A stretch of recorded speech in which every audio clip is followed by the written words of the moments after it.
Hi, good morning. Oh my goodness.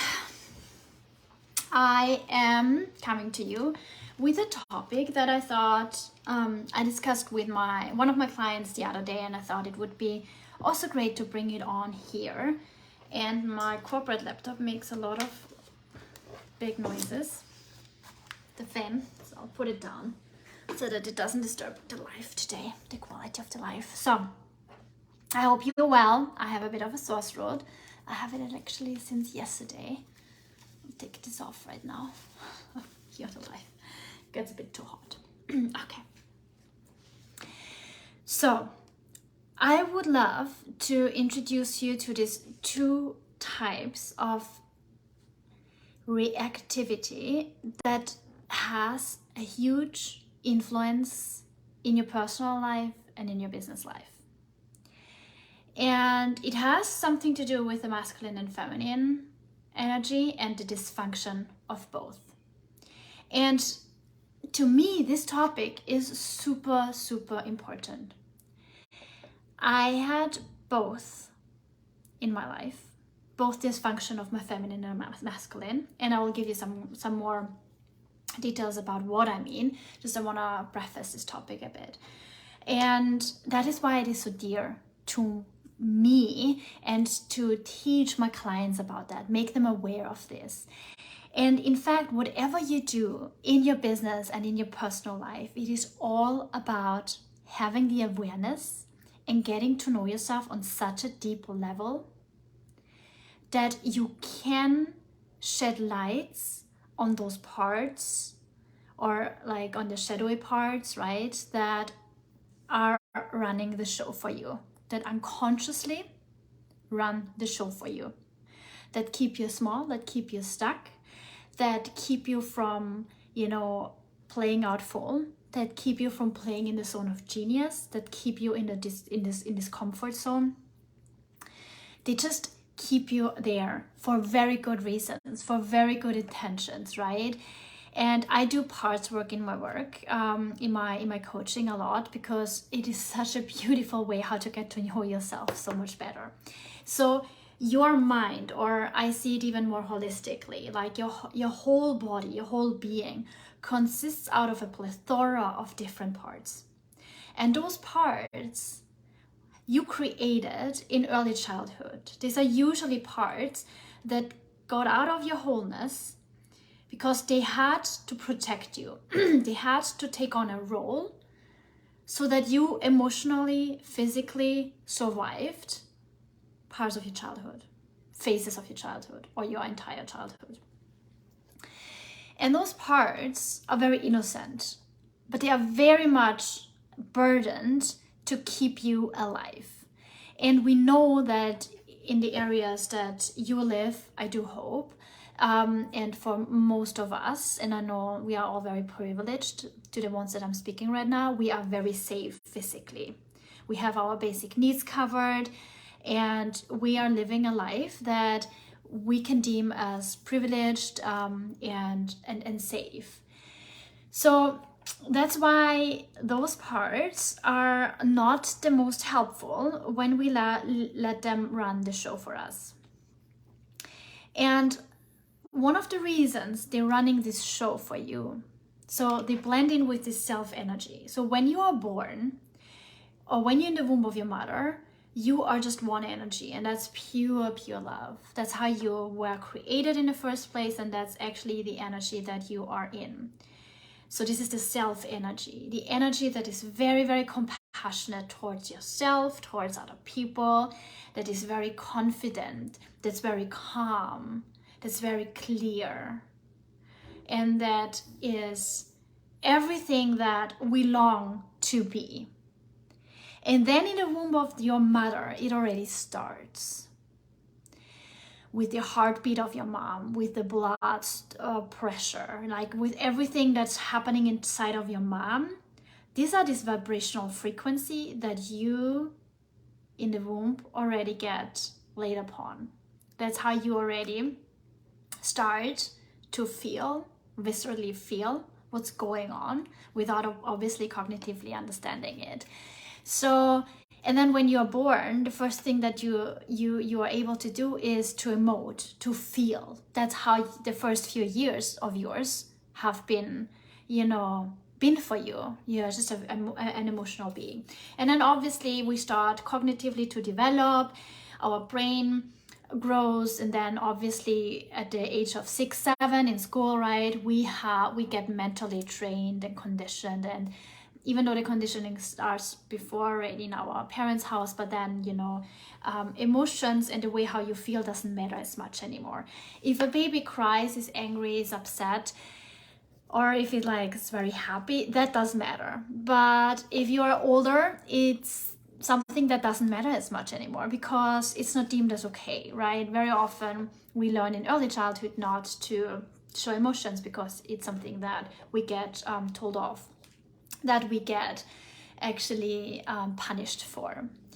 And so fast forward, there are these 2 types of reactivity that you can have. And when a circumstance for you arises in adulthood that causes an emotional charge, meaning a very strong sensation in your body, if that seeps into your conscious awareness,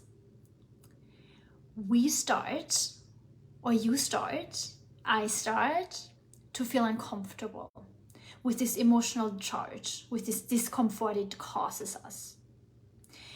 And we attempt to either control or sedate that discomfort in our body. That is why I always say mindset work is important, but it's very short-lived. It's something that doesn't really have a grip on you. You can have all the amazing activations, and I have been in all the masterminds, and you get this amazing insights, these golden nuggets, and you're very activated. It's yeah, this is right? Then you go about and do and implement and take the actions, and then suddenly it's you're back to square one. You started out where you started out before. Why? Because energetically speaking, nothing really has changed. Nothing really has changed. You need to go to the causality of the emotional discharge. You need to feel. It's a felt perception, a felt sense. You really feel it. The causality of this emotional charge. Rather than just think about it. Oh yeah, it makes sense. It comes from when I was with my mom and she was telling me off in front of people. Cognitively understanding those things, yes, this is helpful. But it doesn't help because you need to freaking feel it. Anyway, this is part of my work that I'm helping my clients with. So you have these 2 types of reactivity to come back to. And the first one is sedation and the other one is numbness. And so it's sedation and basically sedation and control, not numbness. It's sedation or control. Apologies. So the sedation is a dysfunction of the feminine. It's a dysfunction of the feminine. The sedation is nothing else than you numbing that awareness of this discomfort you have. It's a very, very important distinction. And when I first heard about this a few months back, I was so intrigued because I felt yes, it makes so much sense. And how do we sedate or numb our feelings? I mean, look, what would it be for you? What would it be for you? I think for me, nowadays, if I'm not conscious of it, it's maybe being on social media and reading and commenting, just being very active on social media, but not in the terms of creating. It's more of consuming. It's where I tune out, where I find myself, and after 20 minutes, half an hour, it's oh my God, I just spent 20 minutes, 30 minutes on social media, on Instagram, just reading through. And I'm usually very disciplined. For me, Instagram primarily is the creation, and then I get off the app. I'm not there to consume as much as I did many, many months or weeks and years ago. It's just to come in, create my stuff, bring value to my community, and then get off. But definitely, I have also my times where I find myself sedating myself with those kinds of activities. For some people, it is alcohol, right? It is like drinking a glass or two in the evening, maybe every single day, every other day, or when it is a especially hard day. And I mean, there's nothing, I'm not judging, you know, because I love red wine now in winter or when temperatures are cold. So I'm definitely, you know, not opposed to drinking alcohol, because for me, it's just like, I enjoy the taste of it, and it's not for me so much of like, oh, I need it to relax, right? Even though sometimes it might be the case that it has the effect of coming or winding you down, but I'm not using it for that. So, but I mean, years ago, I did drink a lot of alcohol. I mean, you know, going out a lot, you know, and then when you go out, obviously, you know, you socialize, and what the first thing you order is alcohol, right? A wine or a glass of beer or something, glass of wine or beer. So this is the design function of the feminine. Yeah, it is. It is. And we always think that control is very feminine, right? But control is the masculine. It's a dysfunction of the masculine, which I will go into in a moment. So whenever you start feeling uncomfortable and this discomfort gets into your awareness, you have those two types of reactivity if you are not catching it up front. And in your business, this can be detrimental, especially when you are numbing your feelings, when you sedate them, when you know, instead of creating your stuff, you are looking into Instagram. It's like, okay, what are other people doing? And I have been guilty of this. I'm not giving these examples because I'm free of it. I have been there more than you can imagine. And like constantly looking how other people are doing the stuff and what they're pricing and what content they put out, and you know, all this kind of stuff. So I have totally been there. And it is so important when you are an entrepreneur to work on this. Not particularly only on this, on the reactivity, but on the overall picture of the emotional charge that is there. If you feel it or not, it is there. But I'll come to that in a moment. And then the discomfort, the dysfunction of the masculine is the control. Is this power over this discomfort. And that could be smoking cigarettes, for example, right? Like you inhale cigarette, like maybe you have never smoked, and maybe this example is not as resonating with you, but I was a smoker in my 20s for quite some time, and that gave me so much power. It gave me so much power to just get outside of the house, no matter what the weather was, and just to light up a cigarette and smoke. And it can also be with smoking marijuana, right? And smoking marijuana is not coming with any judgment, because that's all up to each other, what we do. But smoking marijuana can catch both at the same time. So it's numbing, it's sedating, and it's control, because you're smoking it. You know, have control over something, over your emotions. It gives you this false sense of control. It might be also something else that you are very controlling. Maybe it's control of how your children are doing their stuff, controlling how your husband is using the kitchen, the bathroom, right? It has to be a certain way. Or controlling your business, that your team, your VA is having to do it exactly the way you want her to do it. And then you're going and checking on it to find it and to check if she did it really the same way. And I have clients that are very controlling towards their stuff. And I'm laughing because I have experienced this myself. I had a client for whom I worked and that is not the best feeling ever. So I just wanted to tell you guys why I was laughing when I mentioned this. So this is the discomfort that we then try, the emotional charge that we are trying to, you know, either power or have power over, the dysfunction of the masculine, or we just want to numb it. And however it looks for you, what is it in your life, in your business, in your personal life, where you have this urge to control something or somebody? I know a lot of women, especially women I'm working with, that have this control issue. they have it. And it is sometimes, like, I saw like posts and people speaking about that this is a dysfunction of the feminine, but it's the masculine. It's not the feminine. It's a masculine trait, because it gives you a power over somebody or something. For example, a few days ago, I talked about the my intermittent fasting diet I did a few years ago, where I was so in control about my body, my habits, so disciplined, and it gave me such power over my own self. And people saw that.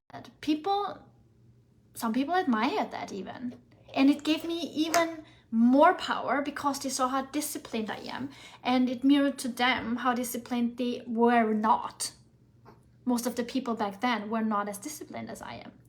And I needed that to hold on to something, to feel worthy, to feel I'm able to do something.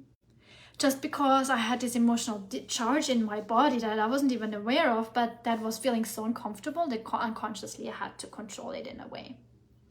So I had a very dysfunctional masculine side that brought me quite somewhere, but it brought me there, and I sacrificed a lot of my feminine side, you know, like I wasn't very feminine. I was not very I had not a very rich life in terms of freedom, in terms even of money, in terms of like, you know, sensuality, like expressing myself the way I wanted. Like there were so many parts that I was denying, and they were usually the feminine one because I was in a male-dominated industry. My dad was a very alpha male.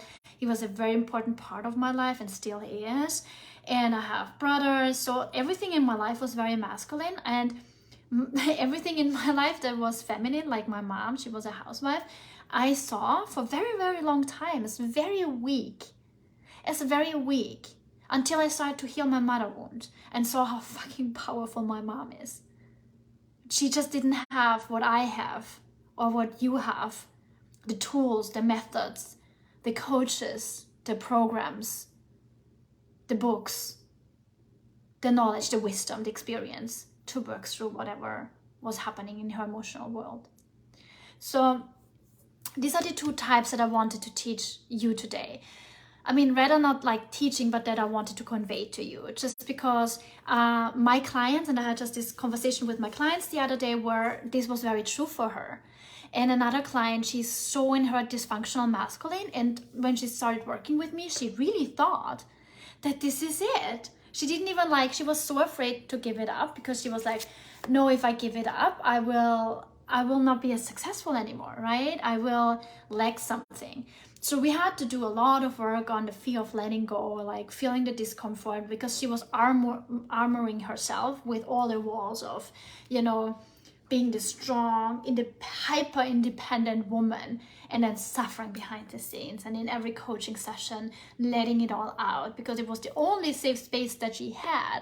Neither in her business she could be authentic, nor in her partnerships she could be authentic. And this is why it is so crucial. And I've been working now with a coach. I'm working with two coaches at the moment. Myself, I'm working with a business mentors in groups. So with two business mentors in two different masterminds, with a coach that I'm doing emotional work with, because I just love my own work. But obviously, you know, it's something that I wanna surrender into. And I'm also working with another coach in terms of manifestation. So I do a lot because it drives me. It's something that I can pass on to my clients, whatever I experience, whatever challenge I turn into gold, right? And for me, working one-on-one has been, you know, I started to work in group containers right from the get-go. And I did invest highly. I did not hold back, because for me, investing in myself is just the self-love expression to my own self. It's like the way how I give myself love, because every time I enter something, I get out of that container and I'm like, oh my God, I grew, and I moved through the challenges that I hated when I had them, you know, but they made me stronger. They made me more resilient. They made me to who I am today. They make me like showing up right now and talking to you here, and with a smile, without anything prepared, no script, nothing, just an easy chat, easy conversation. I truly enjoy that. I cannot live without anymore. And that all happened because I had the support and still have the support. And if my work is resonating with you, or whatever I told you today is resonating with you, let's jump on a call. Let's have a discussion. Let's see where I can, offer you some insights about your personal or business life. So I'm primarily working with women in business, and we do business coaching, but the business coaching, the strategy part is a smaller fraction because if strategies are not working, it's not because the strategy is wrong. It's not necessarily because it's the wrong strategy. It can be that it needs to be a bit twisted and turned, or it might be too early for using this strategy, maybe doing a few steps prior so that one strategy can really take a grip on your business. But very often it's like I always say use this rule. I love percentages. So it's like always 70% of your business, your brand, consists out of your energy. It's this energetics, especially in the beginning stages when you haven't developed that brand that is well known and that people associate with a lot of things, right? Where like a whole team is working behind the scenes and where you are dropping in a few hours a week only. So until you get to that stage, you are really, really responsible for your own energy, for the way how you react towards your clients, towards people on the internet, towards when you're on a live stream and no one is showing up. Does this like deflate your energy, or does this actually doesn't matter to you? Because who cares if someone is listening or not? You know the bigger picture. You are like here for the long run anyway, and if someone listens or not, it doesn't matter to you. You do it for yourself anyway, and this is the energy that most female entrepreneurs are missing, because there's so much that they burden themselves with, right? Oh my God, I don't have the following. I don't have the people tuning into my live streams. I have no one commenting. I have almost, these vanity things, like almost no likes, or my posts are not performing as much, right? There's so many reasons why we think something isn't working, and then we stop being consistent, or we just stop to do it because we can't deal with the discomfort. Going on a live stream. So many of my clients are usually having issues with going on a live stream. They can't go on a live without having anything prepared, and I have nothing prepared here. I knew I wanted to. I had these two speaking points, like the two types of reactivity, but whatever else, like all the stories that I spontaneously weaved in, or just the way how I express and take that topic further, I have not planned at all. I don't even know where I'm going. I do know, but you get my point, right? I'm taking this journey of this life as it resonates with me the most.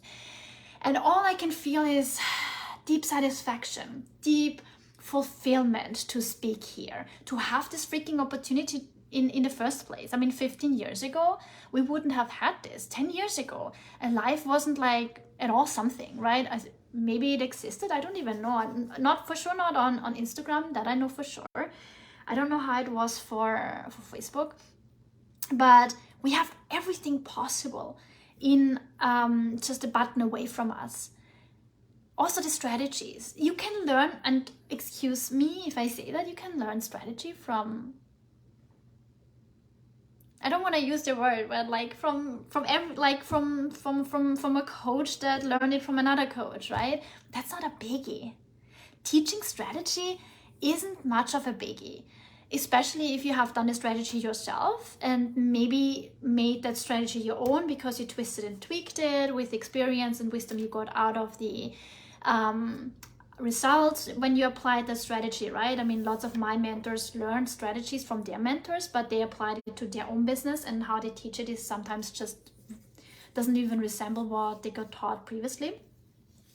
So I learned strategy, like business online strategy, like from so many people, and it is really not something that I feel like, oh wow, I didn't know about, right? In the end of the day, it's usually more or less the same. It's not something that's a biggie. It's important though. I don't want to downplay it at all, because I mean, come on, strategy in business, without it, you will not have a business. But I think that sometimes we like, I was just speaking to another woman a few days ago. She's a client of mine. I did market research on her, and she was like, I spend way too much time on my inner work, and I didn't know that I need now business coaching for my business. And now she believes that all she needs is the business strategy for her to succeed. And even though that is partially, for sure, 100% true, it's just partially the truth. Because your inner work doesn't stop when you know that, oh my God, now I need strategy to apply to my business. It doesn't stop there. If it wasn't that simple, do you think then all we need is some business strategies, some actions that are derived from my strategy, with like where you can get support from a lot of coaches in your online space, and then just get there. But if that were that simple, most of us would succeed. And even for my own journey, getting the strategy did one thing with me. It overwhelmed the F out of me. It overwhelmed me. My body shut down. My nervous system was done with this. So and that's why I'm teaching this, because it's not because I only see it happening with me. I saw it with so many other people in masterminds that I was participating in, even in masterminds where women made a lot of money. They had the same challenges, and I see it with my clients. That's why I'm speaking about it. And this is what my work is for. I'm not like, only saying, oh, we only work on your emotions. We work on what is actually preventing you in your business to play out full. And what do I mean by playing out full? I mean that you show up as you are in the midst of chaos. If you have a sore throat, if your hair is messy, if you just don't feel like it, you are seeing that your 30th life has no one tuning in, no one views it, and you still do it, and you still continue doing it. Or you have an issue with that because it makes you feel like worthless. It makes you feel like you have nothing important to say. And maybe that is the reason why you attract nothing in your business, So we can be blocked mentally, behaviorally, somatically, emotionally. Or subconsciously, we can be blocked on so many different levels. And it is not as evident as it might be with examples to see that you're blocked there. And very often, that very blockage isn't even the block. Because again, if it was that simple, I would just transform this block into something that helps me to actually get to my goal, to unblock myself, I never say remove the block, because the block is here for a good reason, but to transform this block, to integrate that back into my wholeness. Because if you remove a block, you cannot remove a part of yours. Where would that energy go? Like, you can transform energy, but you just cannot just remove energy. I mean, no, you can't. And you don't even need to know anything about quantum physics, because I'm just also a lay woman here, a lay person. But you can't remove energy. You cannot. You can transform it. And that's what we do. That's what we do with your blocks, with the parts. We have different names for it, different lingo in coaching, right? I use it for whatever comes to my mind. But it's all less the same. Shadow work is more or less this unconscious part that you are not aware of, right? But they are actually driving your life to 95%. It is said as this kind of ground rule that your subconscious or unconsciousness is that powerful. So, and that is then really trickled down, right? We start with, okay, we're in business, or maybe even in your life, because if there is something blocking you in your life, that's usually also the block in your business. So for example, if you have any issues with your partner, right, in a love relationship or a romantic relationship, or you're single and you're dating the wrong guys, this has an effect on your business as well. I know a lot of successful women who had a very chaotic relationship. So it does not mean It does not mean that you're not being successful in your business, but it means that even though you have success, you're not fulfilled, or you are burned out, or you feel like you have to force it. It doesn't come easy. And when I say easy, it doesn't mean, oh, it's just everything is just like easy breezy. It just means that even the challenges, even the things that I am, know that I have to work on, things that I'm improving, or challenges that are coming my way that I have never encountered before, that I can handle that in an easeful way. Maybe not easy, but in an easeful way, without this huge this emotional charge. Yeah, so that was quite a long outlay about the work that I'm doing, and it's just, in the end of the day, I really love to work with, instead of KPIs, like the key performance indicators, I like to work with the KPIs, meaning key pleasure indicator, because I want you, and I really want that, because I know the difference, and I have been on the other side of where my business felt like a huge rock that I had to lift up on the Mount Everest, and it was hard. It was like, oh my God, I was just like, I was about to give up at some point. I was like, okay, is this really worth it? Isn't like a paycheck and in corporate better? I mean, I know corporate sucks sometimes, but at least I have a paycheck, and in the evening I just can do whatever I please, so I've been there, and I want for you, in the work that we do together, that this feels fun and playful. Even the challenges, even when you go on a live stream and you are scared the AF out of you. And I have been there. A year ago, a live stream like this killed my voice in almost literal sense. I wasn't even able to express myself because I was hoarse. Suddenly I had no voice anymore. And now see me speak. Nothing prepared. I am so happy. I am so happy. And I'm happy and proud that I moved through this. And now I can do what I admired and envied that my mentors could do so easily. Switch on a live stream and just rant. Just talk. Just ramble. Talk about whatever topic they just wanted to share. And here we go.